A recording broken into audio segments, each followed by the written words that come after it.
Yun nga po, correction lang po, very, very slight. 22 years old na po ako. So, 22. Pero naging 21 dahil sa reversing aging na meron tayo. Later, ang ating product speaker will talk about the ating product po. No? But for now, I will share something that gusto ko marinig ng lahat. For what I'm going to talk about, supposed to be, mag-talk sana about 6 Ps, about ideas.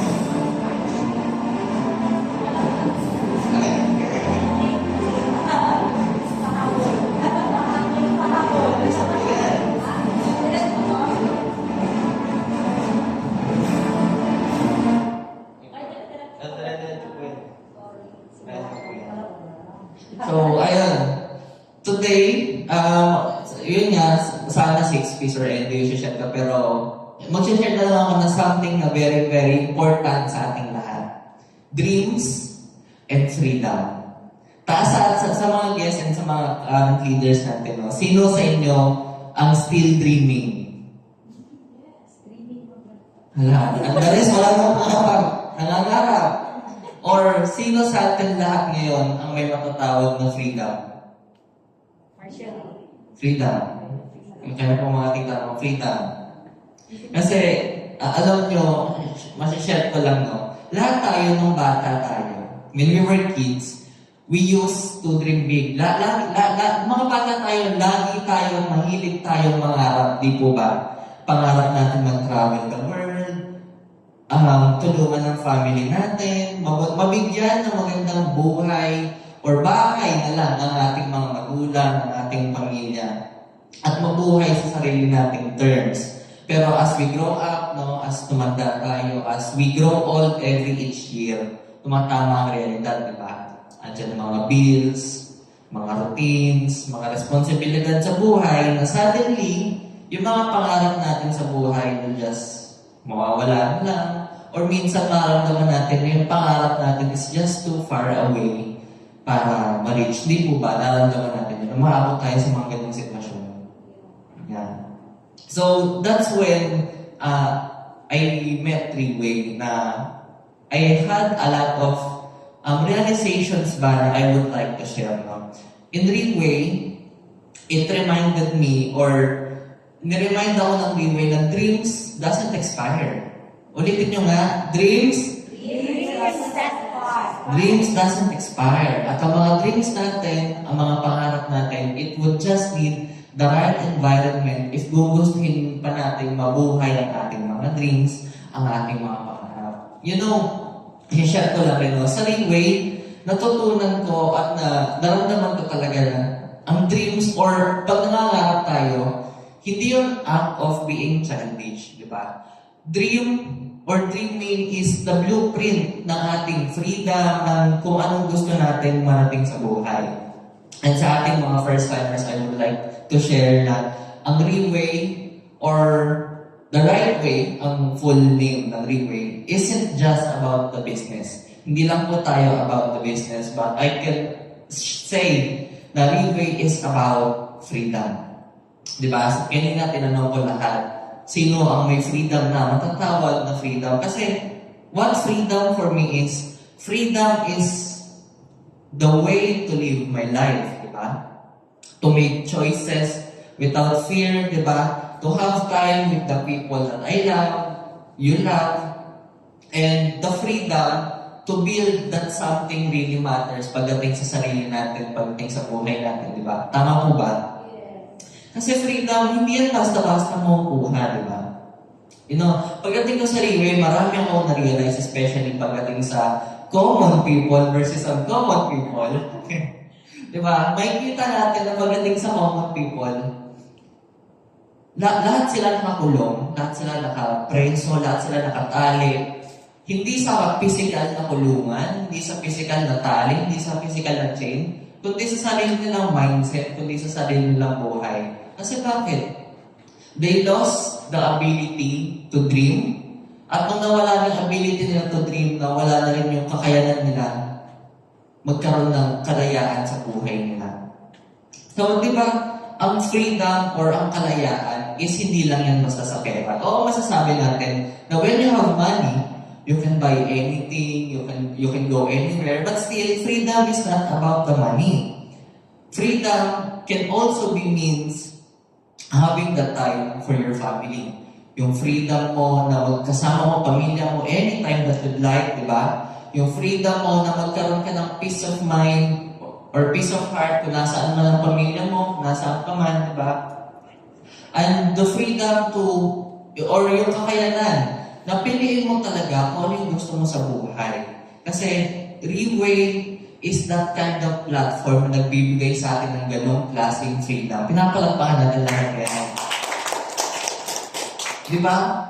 So, sa ating mga current leaders, naunang mga leaders, and to our guests and first-timers, I would like to share na Reway is a platform and a system na hindi lang built, ha? Hindi lang yan ginawa para sa success, hindi lang yan ginawa para sa pera. Reway is ginawa para sa isang transformation.